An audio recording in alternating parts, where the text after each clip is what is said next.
Hello and welcome, ladies and gentlemen, to another round of the 2025 GT Cup Championship. My name is Zach Sweeney to talk you through all of the racing action over the duration of today at Brands Hatch. We're coming up to the sprint race of Saturday, 25 minutes in length for the GT Cup Championship, and our third race of the day. It is one of the best racing series in the UK. If this is your first time, of course, watching the GT Cup, welcome. If you're returning, of course, welcome back for what is going to be a fantastic day of racing at Brands Hatch for the drivers. Of course, we've got a multitude of different classes, the likes of GT3, GT4, and sort of different homologated specs and classifications and classes to sink our teeth into.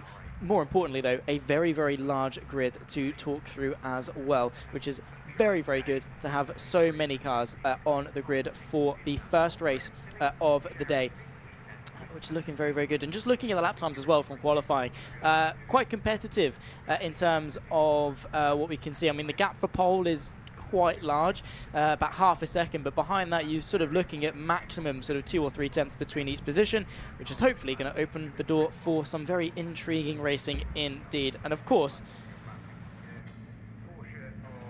we're going to be able to see some intrigue. I mean, like I say, if those that have been sort of watching for the whole day with Focus Cup and now just the Radicals, with how challenging Brands Hatch can be, and especially when you get into a GT style car and you've got that extra speed, you've got that extra grip, of course on Pirelli slicks, the GT Cup. So again, with the extra grip that you've got as well, it's going to get tiring. It's going to get strenuous on the neck, on the wrists, on the core, on the shoulders. Everything is going to be a bit of a workout. And also, I'm baking in this commentary box. I know it's a bit of a synonymous with the Brands Hatch commentary box, but equally, it's just a warm day out there. And the track temp, after, again, like I say, we've had a couple of races to rubber the track in. It's going to be warm out there, and the tyres take a lot of load around Brands Hatch. So it's going to be tricky as a driver, of course. It's only 25 minutes in length, so we've only got one driver that's going to be taking to the wheel of each respective car. It's going to be sort of their lowest rated driver as such for those that have got a pro driver sort of pairing. And then tomorrow in the pit stop race, they'll be then able to have later on in the pit stop race as well as tomorrow, they'll be able to have both drivers take to the car during the pit stop. And yeah, we do have the grid up for when these guys take to the formation lap. Of course, still just waiting for everyone to get their final checks done on the grid and make sure everything is as they want it to be. And then we'll get going for the third race of the day, and then we get to rattle through each and every single race all the way to the end of the day at about 6:30 this evening when it comes to the rest of the day. We've got the Miata Trophy next, bit of a break, then to the Sports 2000 Championship, Focus Cup, GT Cup later as well for the 50-minute race that we've got for Miata Trophy, and then for those that are going to be joining us tomorrow, which I very strongly recommend that you do, we've got the MSVR All-Comers as well, so that's going to have Clear Cup GB, with the likes of Nicky Taylor racing in that as well, so that's going to be a very competitive championship. Of course, Radical Cup will take back to the grid. GT Cup will be back again for a 50-minute and 25-minute race, so again the same as we've got today, and again the Sports 2000 will be doing their second race tomorrow as well. Weather conditions then, as you can see, it's quite humid, 53%. It's a little bit windy as well, 12.2 kilometers per hour, but crucially, about 18 degrees. For anyone that's watching internationally, you might be thinking, well, 18 degrees Celsius, that's nothing, mate. What are you on about? It's the UK. First of all, we're English and we don't like the heat. Second of all, it's humid, it's muggy, it's a very wet heat, and that makes it so much worse. And also as well, ambient temp, the sort of the atmospheric temperature, the temperature that you feel, watching, very, very different to the temperature not only inside the cockpit but also the track surface as well. So as these drivers will be hurtling around Brands Hatch for the next 25 minutes, it's going to take some wear into the tyres. And also it takes some wear into the driver as well. They're rolling around then for their formation lap, so we'll run you through the grid as soon as we can. Of course, they're sort of grouped on the overall basis, even though they are split into their respective categories. They all score points on the overall championship by placements in each of their respective classes, but they are sort of all racing as one collective field as such. It can get a little bit confusing Bottom line is there's cars on track and they all want to beat each other. It's as simple as that when it comes to the GT Cup. Of course, like I say, we're running through the grid in a few moments' time. There it is. It's going to be Smith for Paddock Motorsport alongside Ersurg for the front row of the field. Then comes Top Cats Racing in third place ahead of Track Focused 88 on row number 2. Behind that, we're going to have the GCat Racing car ahead of the Uber GT Performance, the Porsche there with both the Kaylee pairing on row 3. Walpole, the number 13, will line up 7th ahead of the Triple M Motorsport, number 4 in 8th, rounding off the 4th row of the field. Behind that, we've got the Brabham SB Racing Race Engineering ahead of Feathers Motorsport in P10. Behind that, Team Parker Racing with McKerney driving at the wheel of the 55 machine. Asaeli Motorsport there in 12th as well to round off the 6th row of the field. It's going to be Innovation Racing with Cresta alongside Team Parker Racing for row number 7 ahead of SVG Motorsport and Lewis Tyndall Motorsport with a 73 rounding off the 8th row of the grid. Only got a few more to go. This is SVG Motorsport once again ahead of JMH Automotive. Top Cats Racing, the second entry then, the 81 down in 19th place with Milage there, the 54 for Innovation Racing, the 20th driver. One more at the back of the field, Greystone GT with Borodin at the wheel for this race, the 240 in 21st and final place as we gear up to go racing here at Brands Hatch. Like I say, it is a rolling start, and with similar challenges to that, like we saw of the Radical Cup, is that everyone is going to be bunched up. Everyone's going to be approaching at turn number 1 at speed. But crucially, at the front of the field, our pole sitter there, you can see the McLaren 720S alongside the Audi, gearing themselves up to go racing. The Lamborghini and McLaren just in behind that as well, with a pair of Porsches on the 3rd row of the field. GT Cup always produces some exciting racing, and I'm sure today is going to be no different either. It is Smith and Ersurg on the front row of the field. Smith, of course, on the left-hand side of your picture, controlling the inside line towards turn number 1. We go racing for GT Cup here at Brands Hatch, and it's a good launch for the front row as they're neck and neck towards turn number 1 for the first time. Who's going to be able to get the better of who as we approach Druids Corner? The ascent up the hill, of course, and it seems the McLaren at the front has been able to hold station side by side, though, as Kaylee is going to try and make some moves on the inside of the McLaren towards Druids Corner. There you can see the KTM as well making some moves, momentarily 3 wide in the background as well, as they're all getting very, very busy in towards Druids. Now side by side towards Graham Hill Bend, and a couple of moves being made there. At the moment, though, fairly mellow, sort of single file towards the front. It's Smith from Ersurg in the McLaren 720S from the Audi R8. Then comes the Top Cats Racing machine in the lead of the GTC category there, the 23 in 3rd place. Of course, as things stand, of course, we'll see the entire shake-up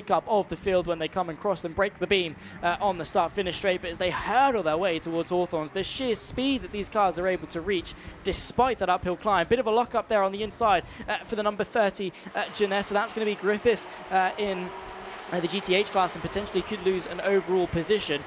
And again, the key thing with GT Cup is, yes, they're scored on an overall championship, but the points they score are only relative to their classes. So obviously those in the bigger classes will be subject to more points, 25 for a win.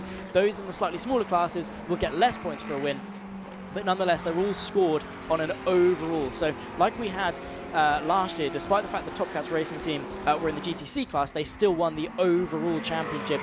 And that's still the case today. We've got two GT4 cars leading the way in the overall standings because of their success in their respective classes. So we'll talk you through all the sort of niches and cornerstones of GT Cup as this race develops. But so far, so good for our race leader. It is Smith that's able to sort of control this race lead at the front. Now 1.3 seconds clear of the Audi R8. Of course, both of those are fighting in the GT3 category. There's the 63 of Morris and the 63 Lamborghini Super Trofeo machine, moving his way past the Ginetta. Of course, 2 different categories there, so 2 different races, and trying to close in now as well. On the next car. That's going to be Busch in the Porsche GT3 Cup car, again for GTC. So different classes, and they'll be denoted by each of the different color codes on the timing tower. The key races are going to be the ones that are intra-class, so the ones that are fighting against each other. Inter-class, it's fun, they're racing, but at the end of the day, it doesn't necessarily change your point yield at the end of the day. So you're not going to see too many fights between classes unless it's for something important like track position or something or other. So look out for the for the same colored banners on the side of your screen. They're going to be the ones to look out for over the course of this race. Like I say, when it comes to When it comes to drivers, you might see that there are some split entries. That's more for the pit lane races, of course, where you have to take a stop, and you can have a driver swap halfway through as well. A lot of drivers, as you can see, are just one-name entries. They'll do the entirety of the weekend by themselves. But for this race, no pit stops. It's a sprint to the finish, 25 minutes, no point having a pit stop. And if you do have a pit stop, chances are you're not going to be finishing very well at all. The Audi R8 really been able to close in. On Smith, that last lap was 9/10 of a second quicker than the McLaren 720S. So really able to hound in some laps. Of course, the rear-engine V10 of the Audi R8 able to close that gap and get the power down quite effectively. The weight of the car squats onto the rear tyres, giving them that grip, especially with the natural inertia of the car as well. As you put your foot to the floor, the weight and the load transfer goes to the rear, sort of squats the rear end down, plants those tyres into the ground, and gives you that traction that you need. And the Audi R8 naturally as well has a tendency to sort of do quite well in terms of keeping the speed up through the corners and, more crucially, getting the power down on the way out of them, which around a circle like Brands Hatch, which at times is quite tight and twisty, very, very valuable. But do not count out that McLaren 720S by any stretch of the imagination. Showcases some very, very successful campaigns across different GT categories, despite sort of the differing balance of performance of different categories and things like that. Will be very, very successful indeed, and I'm very looking forward to seeing what this race can deliver. It's still only half a second between the pair of them. They break the beam, and a little bit slower that lap time for the R8 compared to the McLaren, just about 9/10 of a second separating them on that lap. But the sector times is where things are going to get interesting. They arrive to a similar lap time. Sorry, did I say 9/10 of a second? I did not mean that by any means. 9/100ths of a second-ish between them on that previous lap time. So you'll see that the gap has barely changed. Interesting as well, the Top Cats Lamborghini, Fenwick and Campbell, I think it is going to be Fraser Fenwick at the moment at the wheel of that one. Indeed it is, the 23 machine, and GTC leading their category has no business being in that fight whatsoever because it's not going to gain them any points. But if they can get involved and have a bit of fun, I mean, why wouldn't you? You're a racing driver at the end of the day. That's what you want to go and do. That's what you want to go and win. We've got the 28 as well, closing in on a fight for the 55. This is this battle right here. So it's the Brabham liveried 720S on the back of the 55 Porsche. Let's see if there's going to be a bit of a battle here going into Westfield. Not quite close enough on that particular occasion. We'll lose them for a little bit as they go through Sheen and Dingledale. Very, very difficult right-hander to nail across any discipline, whether that's cars or bikes. Blind apexed, of course, and you sort of just have to trust that the car's going to grip. Let's see who's going to look to go to the inside. Not quite close enough on that occasion for Bailey in the McLaren, but towards Clark Curve and maybe able to get the power down more effectively and get that position going into Paddock Hill Bend, especially with the slipstream. Going to be very, very valuable. So look at any flags and see which way the wind's blowing. The Porsche is going to actually go slightly defensive, despite the fact this is between two different classes. The McLaren unable to find a way through. So that blue and grey Porsche in front, not backing down without a fight. At the moment, third in their respective class. The McLaren looks to go to the outside, the number 28. That's going to be Bailey trying to get the up and under through Druids and down towards Graham Hill. Fantastic bit of racing between the pair of them. And now to the inside of Graham Hill Bend, gets the car there, gets the car planted, but a little bit of oversteer, too much oversteer, and off into the grass on the exit of Graham Hill Bend. A mistake that anyone who's driven Brands Hatch, albeit real life or sim, has probably made before, especially in a rear-wheel drive car like that. And that's going to put a little bit of a nip in the bud of that particular battle for the time being. 18 minutes left to go in this race. It's still Smith that leads from Erceg in terms of the GT3 category. GTC goes the way of the Top Cats Racing, Fenwick and Campbell, Super Trofeo, the 23. Then back to the GT3s. Leading the GTBs is going to be Bill Cayley in the Porsche. His 991 GT3 Cup car, followed by Walpole about 4 seconds back in the GTB category. Next class is the GT Open. That's the McLaren 720S. Is from what I can see, the only entry in that class. So they'll be taking a very well-deserved victory and also last place in their class. But at the moment, running P10 overall. Then comes the GTHs. That's a Aston Martin Vantage GT4. These are around about GT4 spec cars at this stage. So it's going to be Clark leading the way, very closely followed actually by the Ginetta G56 of Elman. So that's going to be a class battle that we'd like to follow a little bit further down as well. And in terms of classes, that is going to be it in terms of lead fight. So we've got one for GT3, and then this one right here, the 82 versus the 99. Ducking and diving, trying to find the gap. The Aston Martin goes defensive. The Ginetta tries to brake a little bit later going into Druids. Of course, a slightly shorter wheel-based car should be able to get the agility, but can't quite get the grip to dance his way around the outside of Druids. Now down the hill towards Graham. And the 82, a little bit of a wiggle, misses the apex, and that's going to put him on the back foot as they approach Surtees with the slipstream as well, and just 16 minutes left on the clock. This is an electric battle, and of course they've got the GT Open McLaren 720S closing in, which could spark a bit of intrigue if he's not able to pass them quite cleanly. But look at how close that Ginetta was to the rear end of the Aston Martin, down and then up towards Hawthorne. Are we going to see any changes? Not quite on that occasion, and the McLaren can't find a way through either. But as the faster car, it's his responsibility to lap safely. Into Westfield. We'll lose them again into Sheen and Dingledale. We'll pick them back up as they go into Sterling's. There is the 55 Porsche that the McLaren is trying to catch back after his spin a little bit earlier on. And there's the gap between the Aston and the Ginetta. So able to gap ever so slightly through the sort of middle and final sector, but we saw the Ginetta be very, very strong through the first sector of the lap. It's going to be Mark Ellman at the wheel of that one. Archie Clark as well at the wheel of the 82 Aston Martin. The championship leaders as well, by the way, in the overall. So if they want to sort of keep that overall position, they want to win this race in their class, yield the full amount of points. The Ginetta, trying to turn in, wants to be able to fight with the Aston Martin, doesn't really want to have to yield to the McLaren, and rightly so. They've got no obligation to sort of jump out of the way of the faster car. In GT racing, all these guys have to do is be predictable. They can't obviously weave around or suddenly slow down or anything like that. Be predictable, stay in your racing line. It's their responsibility to get past you. Because technically, while realistically a GT sort of 3 spec car versus GT4 spec car are in two completely different worlds in terms of pace, technically it's for an overall position, so he's got no reason to yield. Of course, that's going to be ended there as a move to the inside of Hawthorne. It's a very easy affair, definitely. Looking at the gap at the front, 25.582 for the number 10 of Smith, who now leads the way in the overall and the GT3 category. Half a second quicker than Erceg in the R8 on that previous lap.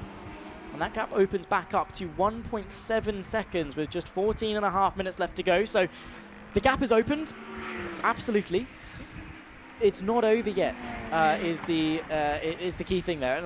You know, like I've been saying all day long, it's one thing very much to sort of settle into a rhythm, but one small tiny mistake when you get complacent can really throw a spanner into the works. And after all the traffic, look at that. The McLaren has caught the Aston in a very weird place, and this could open the door for Mark Ellman to have a bit of a move. Looks to go to the left-hand side going into Paddock Hill Bend, but not quite close enough on this particular occasion. Tries to dance the car to the outside, does just get a nose ahead, but the Aston Martin forces him to yield, ducking and diving once more. Not quite late enough on the brakes into Druids. The uphill climb allows you to brake just that little bit later. And a fantastic battle that we've got going on here in the fight for the lead of their class.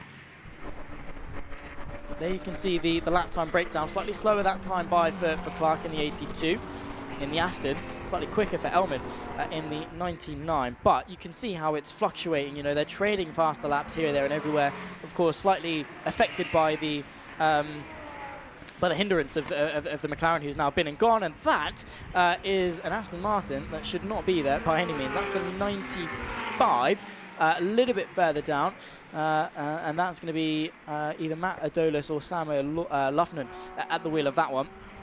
The hip-hop Aston Martin, very nice livery. I really like that. The liveries in GT Cup, the liveries in general here today for all the support series as well have been absolutely sensational. I love the way the teams are able to bring their identity and deliver such amazing colour schemes and patterns and things onto these cars, which already look beautiful. Even if they rolled up just plain white, would look fantastic. Bit of a battle here as well, so this is quite close between the KTM of Walpole versus the Lamborghini Super Trofeo of Tilly in GTC. So again, interclass, so not going to be scoring an extra championship points for getting this position, but again, you do your best. You have a bit of a battle if it's there. And especially with 12 minutes and 20 seconds left to go, we're boiling down to the second half of this race. That fight for the lead in GTC is still very much raging on. GTH, I should say, in the fight between the Aston Martin GT4 and the Ginetta GT4 as well. 330s once more, 12 minutes on the clock. This is an electric battle, and of course it involves the championship leader in the form of the car that involves Archie Clark and Tom Canning as well. Defensive into Hawthorns. The Ginetta not quite got the legs on the straight, but tucked in the slipstream for as long as he can. Tries to put the Aston Martin on the back foot, but able to hold firm. Defensive going into Westfield. You don't often see that. You don't really often see moves going into Westfield because of the way you carry so much speed into it. Unless you're significantly alongside, it's very hard to commit and get a move done. Not saying that you can't go for an overtake, it's just that you very rarely see it. So interesting that the Aston Martin deems that he has to go defensive into that particular corner. Definitely no moves being made into Sheen and Dingledell in these cars unless you are very, very brave or very, very lucky to get the drive. Into Clark Curve to tick off another lap. The 99, the Ginetta, not quite been able to really put up much of a serious offence. I mean, there's been a couple of looks. The Aston Martin definitely going to be feeling the pressure. And this is an electric battle, still with just shy of 11 minutes left to go in it. The fight at the front has sort of dissipated. Smith from Ursig now 2 seconds. That gap continues to grow. And this is what I mean on a day like this. And when it comes to pressure and things, the 82 of Arch Clark is going to be feeling it, right? He's got to wrestle this car round at Brands Hatch in the heat, managing a car in the lead of the race, managing a championship leading car that you're under pressure for a win. That is a lot of at stake for a driver. The gap at the front, by the way, has significantly closed to now half a second. That is the fight for the lead. The McLaren 720S versus the Audi R8. It's Smith versus Ursig in the fight for not only class lead, but overall lead as well with 10 minutes left to go. The gap initially closed, potentially some traffic opening the door for Ursig to get back into contention for this race lead. And let's see who's going to come out on top, because GT Cup, I have to say, has not disappointed me one bit.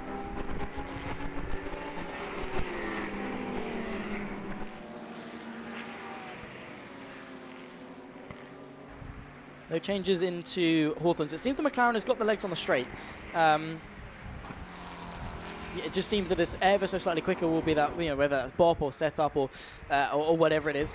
And also, fair play to Fraser Fenwick, who's been able to keep these guys honest in the Super Trofeo. He's been lapping within sort of a couple of tenths of a second of Smith and Ursig, who had an appalling last lap. It was 1.6 seconds slower than Ursig, who now in the slipstream. Surely as a driver, you're trying to find that extra little bit to drive you to that victory. Just looking at the standings, Mark Smith is 4th place in the championship.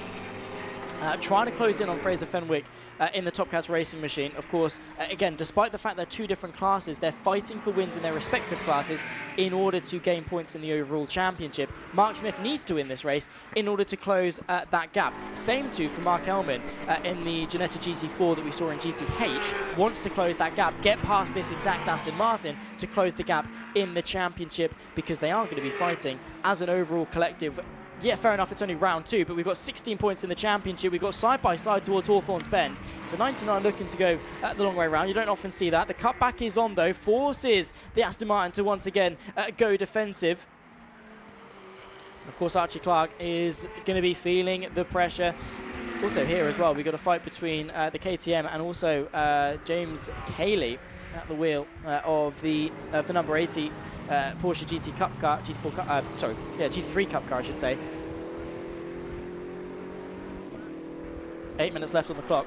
Into Clark Curve. Archie Clark just able at the moment to hold firm, but it's all good leading this part of the race. The only lap you need to lead is the last one. So all of this work could well be undone with one small mistake, going half-heartedly defensive into Paddock Hill Bend. A really clever decision there, because you don't compromise your line too much. You're not going all the way to the inside and running yourself at risk of a switchback. A little bit like this, actually. The Ginetta with an insane run once against the outside of Druids Bend. Can't seem to find the agility to get the car rotated enough to go to the outside. Can't seem to get the power down for the switchback on the exit downhill towards Graham Hill Bend. But that Aston Martin really planting the car exactly where it needs to be, not allowing the Ginetta to either go inside or outside, deterring him by taking the middle of the track, and also still covering off the switchback. Defensive, but clever about it as well. Of course, these two have got quite a distance back to their next competitor. That's going to be the Griffiths Ginetta GT4, about 10.5 seconds back on this particular pair. So they're free to battle for the next 7 minutes. And what a battle it has been. They are pushing each other to the absolute limit. This is exactly the type of racing that we want to see all throughout the day. 7 minutes on the clock. So still a few sort of laps left to go.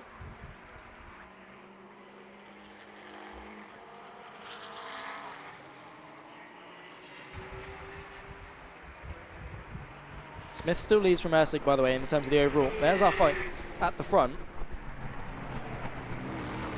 GTH. It's the SVG Motorsport Ginetta versus Archie Clark in the Aston Martin, who has to go very defensive, hugging the white line as we approach Paddock Hill Bend. The Ginetta looks to go to the outside, draws significantly alongside. Can he dance his way the long way around? No, he can't quite. Tries to get on the curb to get the extra rotation up the hill now towards Drew as the inside opens up. Has to duck to the outside now. The fight for the lead rages on with just 6 minutes left to go in the GT Cup sprint race here at Brands Hatch. No way through at the moment for Elman. Clark is hanging on superbly.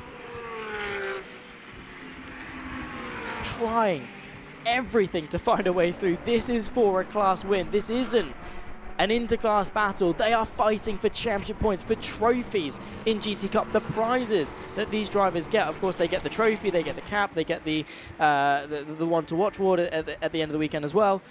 They get a lot of prizes for being able to fight at the top level.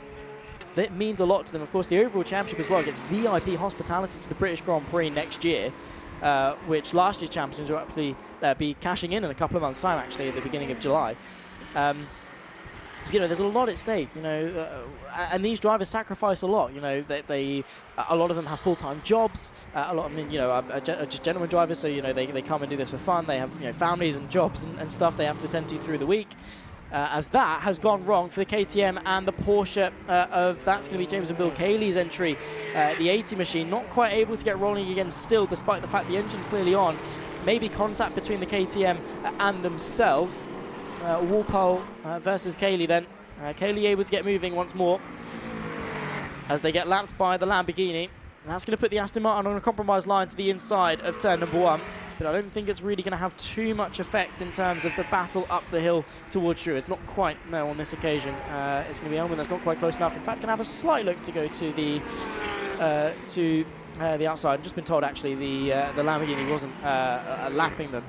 Instead, the McLaren was not lapping them. How have I got that confused? They've got rear wings, it's fine. Not lapping them, but making up ground after losing time earlier on in the race. So that was for position, of course, in different classes. The 82, though, still versus the 99. This has been a fantastic battle. I really cannot emphasize it enough. Whether you're watching at home or track side, you are going to be enjoying this one. Once again, towards Hawthorne's Bend. Who's going to be able to make the move? The Aston Martin just looking in his mirrors, and that's really how he's been driving, is just hugging his mirrors, thinking, do I have to defend? Do I really need to? And just playing on the sort of the air of caution. Managing the traffic a little bit as well, so slowing each other down. There is our overall race leader. There's our overall second place at Ursig as well in the Audi R8. And then there's the overall third place and GTC winners of Fraser Fenwick in the Top Cats racing machine. 3 minutes 40 left to go. Ginetta are unable to find a way through of Elman. Just a handful of laps slow, and they'll be lapped by our GT3 race leaders, lapping the GTH race leaders. The Ginetta lets them through now, and I think that's a clever decision, actually, because he's going to be hoping that McLaren laps them, but I mean, he's got the foot down, he's going to get clear way before Paddock Hill Bend, but maybe hoping that the McLaren would sort of hamper the Archie Clark and the Aston Martin ever so slightly. That's allowed the gap to open up a little bit, but still, the fight is on. I mean, it's far from over. Also, crucially for Mark Smith in that McLaren at the front in the number 10, he's able to bridge that gap and now has put 2 cars between himself and Ursig in the fight for the overall and the GT3 race victory. So that's a crucial step this late on in the race. It's going to take another big mistake or you know, lap traffic or something to go wrong for Smith to lose this race. The Audi of Ursig looks to go to the inside of the Ginetta through Surtees. That's going to open up the gap hugely for Archie Clark and that Aston Martin. There's our race leader, though, number 10, heading into Hawthorne's with some sensational speed. The Audi looks to go to the inside of Hawthorne's, but thinks better of it. Not really a move that you want to be looking at because you're sending it up the inside of a slower car who's going to be much more committed turning in. Of course, the GT4s, fair enough, they've got downforce and grip, but not to the extent of the GT3s. As they turn into Hawthorns, a very fast, committing right-hander. If you stick it up the inside of a GT4 and they don't see you, it's going to go very wrong. Very quickly, that has allowed the gap to close. So traffic gives, traffic takes. The Audi has allowed these two to settle back into the fight. 2 minutes left on the clock. We're going to be heading on to the penultimate lap then of this race as Mark Smith will take to the second to final lap of the GT Cup sprint race here at Brands Hatch. Ginetta still fighting with Archie Clark for the GTH overall victory. Goes defensive, does Clark. Elman looks to go to the outside, tries to dummy late to the inside, but can't quite get there. The car not quite got the rotation, but he's very, very close to the rear bumper of that 82 machine. Up the hill once more, looks to go to the outside. That's not quite worked yet this race. Just hoping that Clark goes in deep, but he's not put a foot wrong one bit. And that is what I've been so impressed about from Archie Clark, is that he's not put a foot wrong. This pressure has been there since lap 1 of the race. And Elman has driven superbly as well, not taking anything away from either driver. They've both been at their absolute limit. It's sort of that unstoppable force versus an unmovable object. And the defense has been valiant, but also the way that the Ginetta is approaching this attack has also equally been very, very good. They're getting passed by some faster cars here. There's the Top Cats Racing, Fraser Fenwick getting through as well. Here's a fight. That's going to be the Kaylee Porsche versus the 55 Porsche as well. So it'll be interesting if we can have some Porsche on Porsche action after the contact with the KTM. Indeed, so that's going to be McKerney versus Kaylee with one more lap left to go. A car into the pit lane as well. That's the KTM of Walpole. I think maybe down and out of this race. Indeed it is, yeah, in the GTB category. So one more lap left to go then for these two drivers. It all comes down to this. All of the hard work over the last 25 minutes then for Archie Clark boils down to one more tour. The 55 is off there. That's it. Is that Drew? I think so. Yeah, it is. So that's suboptimal to say the least onto the final lap of the race. Defensive has to go the 82, but look at that. The 99 draws alongside. It's all been boiling down to this. The fight for the lead in the GTHs. The Aston Martin is late on the brakes. Archie Clark, the championship leader, hanging on in the balance despite the biggest challenge of this race yet. Elman trying to find a way past, but to no avail thus far. Still got 2/3 the lap left to run. Smith, of course, commanding this race. 8.3 seconds clear for the overall victory. At the front of the field, has equally driven a superb race, and what a treat that we've had for the first race of GT Cup this weekend at Brands Hatch. On the straight towards Hawthorns, running out of opportunities is Elman in that GT4 machine. Trying to track our race leader as well. A trainer McLaren's working their way through the final couple of corners, but there is going to be Mark Smith, the number 10, from pole position. Fielded some pressure from Ursig in the Audi R8, but has controlled it perfectly. And then the GT Cup Championship, the overall win and the GT3 class win goes the way of the McLaren 720S of Mark Smith. Victorious here at Brands Hatch. But this is the battle we're all waiting to see. Last corner saloon, maybe, for Elman to find a way past. Archie Clark absolutely parks the bus on the apex. It's going to be a case of who puts their foot to the floor first to see the checkered flag. It's going to go the way of Archie Clark and the Aston Martin, or is it side draft to the line, neck and neck towards the checkered flag? It's going to go the way of Archie Clark for the GTH race victory. 0.04 of a second between the pair of them. 25 minutes of racing comes down to that very minuscule margin between them. That is what GT Cup is all about, ladies and gentlemen. If that is your first time watching a GT Cup race, we hope that we get to keep you for the rest of the season, because that was amazing. And that is the racing that we love to see. That is what Brands Hatch can deliver, and GT4 machinery as well can deliver. You've got two very different approaches to GT4 machinery in the form of the Aston and the Ginetta. And they were able to deliver some incredible battles. And the defensive masterclass was there from Clark. The offensive masterclass was there from Elman. It could have gone either way, and it went the way of the championship leaders, the 82 Feathers Motorsport Aston Martin MR Vantage GT4 machine. Of course, as soon as all the cars have crossed the line, we'll bring you up the results to talk you through the finishing order of the first GT Cup race of the weekend before we head to the Sports 2000 Championship, side by side across the line as well. Some bodywork flying off one of the Porsches. That's not great, to say the least. As everyone making their way back into pit lane, back into their garages, recoup for what is going to be a very, very long race later on. You thought 25 minutes was intense. You get to double it, and a pit stop and a driver swap later on for some cars as well.